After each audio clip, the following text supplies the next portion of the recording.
देश की 121 करोड़ आबादी पर ऐसा जानलेवा खतरा मंडरा रहा है जिसका नतीजा सिर्फ मौत है, और वो खतरा है दवाओं के बेकार हो जाने का। मरीज के इलाज की बुनियाद यानी एंटीबायोटिक दवाएं बेअसर होती जा रही हैं।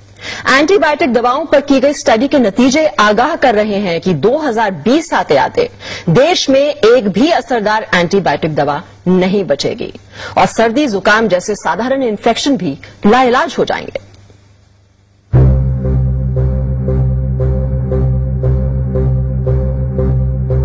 देश की 121 करोड़ आबादी पर ऐसा जानलेवा खतरा मंडरा रहा है जिसका नतीजा सिर्फ मौत है, और वो खतरा है दवाओं के बेकार हो जाने का। मरीज के इलाज की बुनियाद यानी एंटीबायोटिक दवाएं बेअसर होती जा रही हैं। एंटीबायोटिक दवाओं पर की गई स्टडी के नतीजे आगाह कर रहे हैं कि 2020 आते आते देश में एक भी असरदार एंटीबायोटिक दवा नहीं बचेगी और सर्दी जुकाम जैसे साधारण इन्फेक्शन भी लाइलाज हो जाएंगे।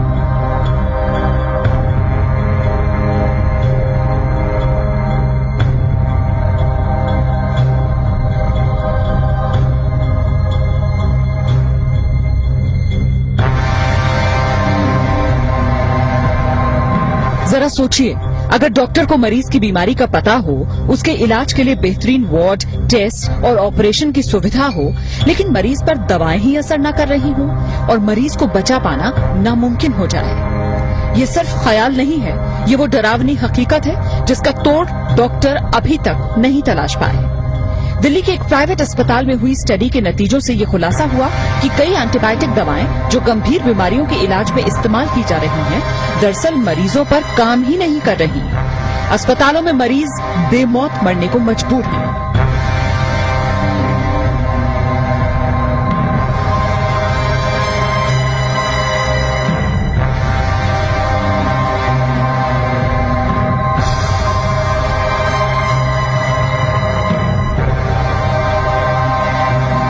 अगर हम डिस्क्रीट अब ना हो, अगर हम ये इस पे ध्यान ना दें, तो हो सकता है इवन बिफोर 2020 हमारे पास एंटीबायोटिक्स होना या न होने का कोई मतलब ना हो। 77,000 से ज्यादा मरीजों पर हुई अब तक की सबसे बड़ी स्टडी में ये पाया गया कि टीबी, निमोनिया और पेट की बीमारियों में इस्तेमाल की जाने वाली कई नई एंटीबायोटिक दवाएं अब बेकार हो चुकी हैं। टीबी के इलाज के लिए दी जाने वाली दवा 2002 में तकरीबन 98% मरीजों पर काम कर रही थी, जबकि 2009 में ये सिर्फ 48% मरीजों पर ही कारगर साबित हो पाई। निमोनिया और सांस की तकलीफ के लिए दी जाने वाली एंटीबायोटिक दवा 2002 में 25% मरीजों पर काम कर रही थी, लेकिन 2009 में ये दवा महज 3% मरीजों के काम के लायक ही रह गई थी। सर्जरी कराने वाले मरीजों में होने वाले इन्फेक्शन को रोकना चुनौती बन गया है। अनुमानित आंकड़ों के मुताबिक देश के हर अस्पताल में हर हफ्ते 1 से 2 मरीजों की मौत सिर्फ इसलिए हो जाती है क्योंकि एंटीबायोटिक दवा बेकार साबित हो गई। अभी से दिक्कत होनी शुरू हो गई है।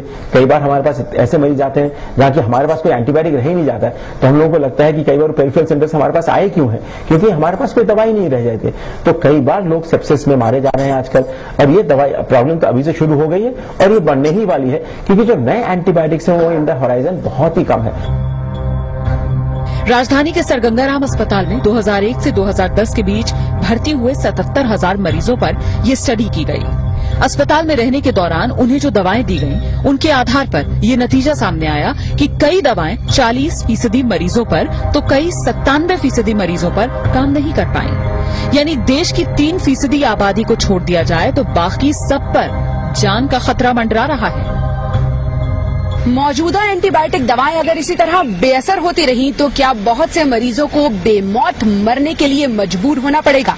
इस सवाल का जवाब वाकई डराने वाला है, क्योंकि डॉक्टरों की राय में बहुत से मरीज इन्फेक्शंस की वजह से सिर्फ इसलिए जान गंवा रहे हैं क्योंकि अब उन पर वो दवाएं काम नहीं कर रही जिनके जरिए कुछ साल पहले तक वो बीमारी का इलाज कर पा रहे थे।